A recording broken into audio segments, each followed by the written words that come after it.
All right, so all the splicing is done.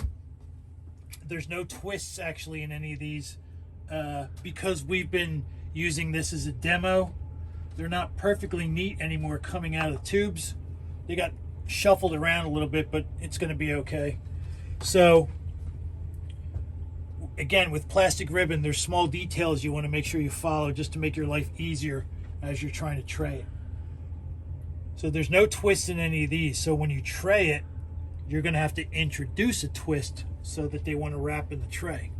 So you're going to take your bridge here and you're going to do one complete flip going like away from the tray. That's the direction you have to flip it in, and it's going to want to make the fibers want to go around. So if there's no twists introduced that you didn't want, if you're lucky, things are going to fall into place nicely. I usually try to work one side at a time to get it in the tray, and whether you do this side or this side first doesn't make any difference. But if we look at just that one wrapped in there, the blue staying up the whole way around. That's the ideal scenario. If there was things twisted up, it's a real fight to get it just to lay into the tray. It wants to pop out. And if you have multiple ribbons with unwanted twists in there, it gets very difficult. This particular tray, we only have 144. If it was full with a full 288, you'd have these two chips full of ribbons that you had to fight to get in here, and now you're taking another set of 12 ribbons and mashing it down on top, and they all want to spring out. And it just makes for a very sloppy tray, difficulty in even working with it. The first side will usually go in easier. This side here sometimes can take you a minute because you want to get these to wrap around, and again, keep the color, keep the blue side up. So in this case, jostling around a little bit, sometimes you'll have to help a few. As you can see here, the aqua is up because they didn't really flip. So you can grab individual ones and just correct it. Now right now we have a nice kind of a loop, and it goes in there much easier than if you had to fight it. And you can, so right there, it's a perfectly workable, neat tray. You can see they fan off of the sleeves nice. There's no twists in it. And that's the ideal situation. What we're going to try to do next is I'm going to introduce a bunch of twists, and you'll see how much more of a fight it is to get a neat looking tray. And we'll see how well that goes. But this is your ideal scenario. And in the case of regular buffer tubes being added and single splices having to be done to get this back out, it's just a matter of getting everything loose and flipping this in the opposite direction that you did to tray it, and it could be just laid out of the way just like that. And now you have the room to do single splicing, possibly put your sleeves in here. If the tray's neat enough, you can even get some chips in the center, whatever you really need to do, and then these would go back in. And without any twists, you flip your bridge and get everything in there, and you're good to go. So we're going to try to mess this up, and you'll see how much more difficult it is to tray.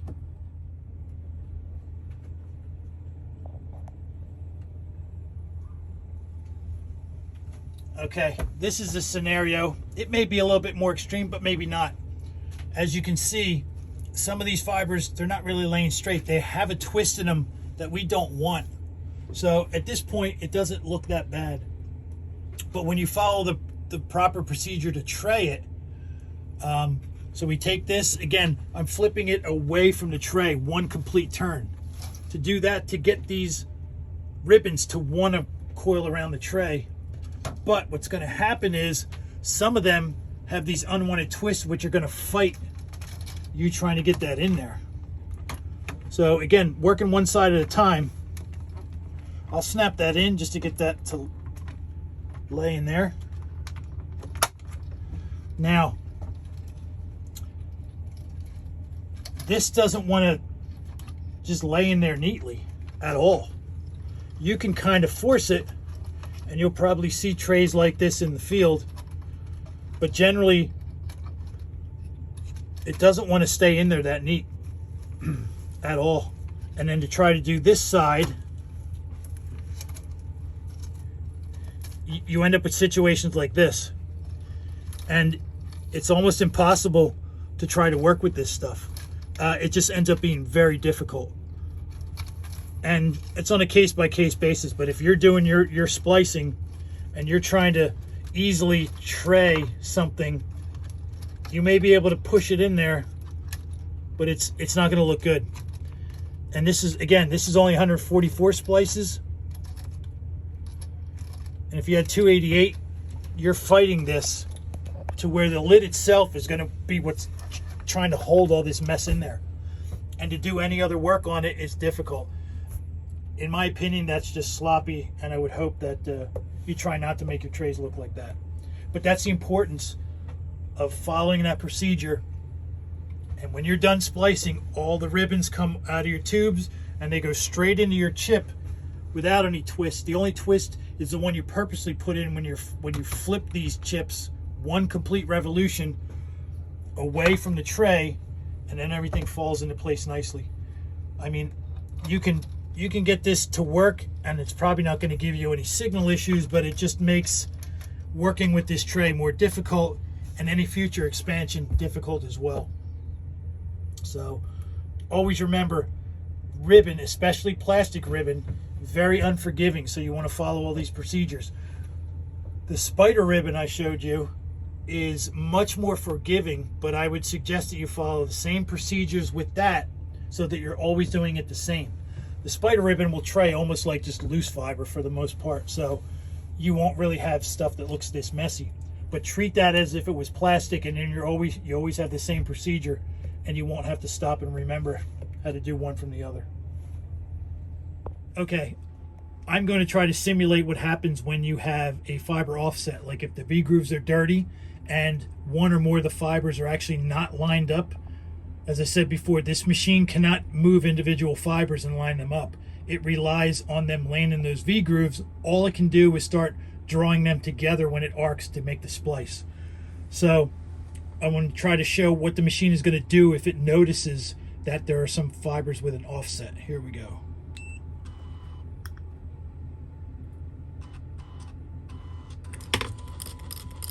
You'll see that it bangs on them to try to get them to seat better in the V-grooves. It'll try that 3 times, and if it can't get them to do it, the screen will show and it'll highlight which ones are on the offset. Sometimes it's hard to see. If you look on the left side, you can visually see number 5's fiber, that those cores are not in alignment. So what that means is that there's dirt probably in the V-groove or on the fiber, and all it takes is a tiny speck and you'll get these errors. And if you don't work clean, this will happen every time you try to splice. It can become the most frustrating thing to work through a long day where you're fighting the machine. But you have to be diligent and working very clean.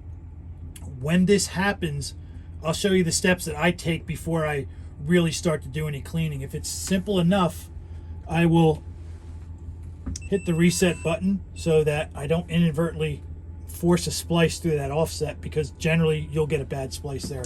Open this up. Now these are going to look really dirty because I did this on purpose, but I will pull these out and just blow on them as well as the V-grooves to try to get any loose debris out. So I'll do that twice before giving up and actually getting alcohol or whatever and doing a proper cleaning. But I'll do that, get the fibers back in. I had reset it. It will also reset when you pull the chucks out of there. So we'll give it another shot and see what happens. Now we were lucky there, even though those fibers still looked very dirty, and that was me doing that intentionally, but sometimes that's all it takes. Now we looks like we have a bubble on one. I wouldn't keep this, even though the machine didn't give us a huge loss. Our worst one was number 7, says a .05. But if we look at the fibers themselves, number 5 has that, looks like a bubble in there. I would be safe, and I wouldn't keep that.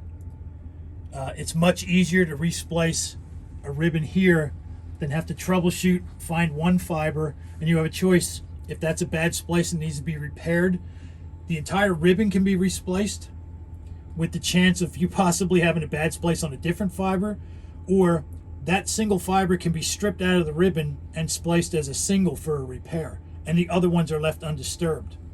And there's a tool that we can use to split these ribbons up, which I'll show later on. But this is where it's extremely important to work clean. Now I'm going to open this up, and I'm going to take this out without shrinking, as was an example. So I'll show you the areas that need to be clean. Besides the fibers themselves, obviously needing to be clean, these V grooves are critical. If there's dust laying in here, it's going to raise up one or more fibers on either side and give you that offset error. And that's when the machine tries to bang these 2 white pads onto the fibers to get them to seat better. And like I said, it'll try that 3 times and then give up. So when you're cleaning, these little brushes that they give you are for cleaning. The problem with these is there's dirt on these brushes. They're pretty much for scrubbing embedded things out of there, but you'll still have to go back and clean, maybe with a little Kim wipe and alcohol, obviously without flooding alcohol down into the mechanism, but still then blowing that off, because there's going to be dust on your Kim wipe, and this is nothing like single splicing. Any little bit of dust is going to make your day miserable. And the thing what some people forget to clean is these white pads as well. When this windscreen closes, these white pads are down on top of the fiber. If they're dirty, they can move them out of alignment. So just cleaning the V grooves and making sure that your fibers themselves are clean sometimes will not remove that error, and it can be very frustrating. So you want to try to make sure that these 2 pads are clean. Your cleaver as well. Definitely have to be clean here. Your blade has to be clean. It's obviously scoring right where your seam is going to be. Your pads want to be clean, top and bottom. That center pad right here is what pushes on the fiber to break it.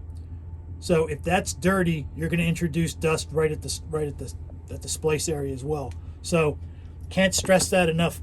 Ribbon splicing, things need to be pristine, clean. Otherwise, you'll have a miserable day trying to get it spliced. I forgot to mention the chucks. These you want to clean up as well. Every part that you deal with should be clean. If there's too much junk that's in here, it will slightly offset the ribbon as it's clamped in here, which can cause problems as well. Can't stress it enough. You have to be clean. Every single part that you use, any part that touches the fiber, if it's clean, things should go well, providing that the machine is working properly, your electrodes are in decent shape, and everything else. But your biggest problem is just going to be dirt.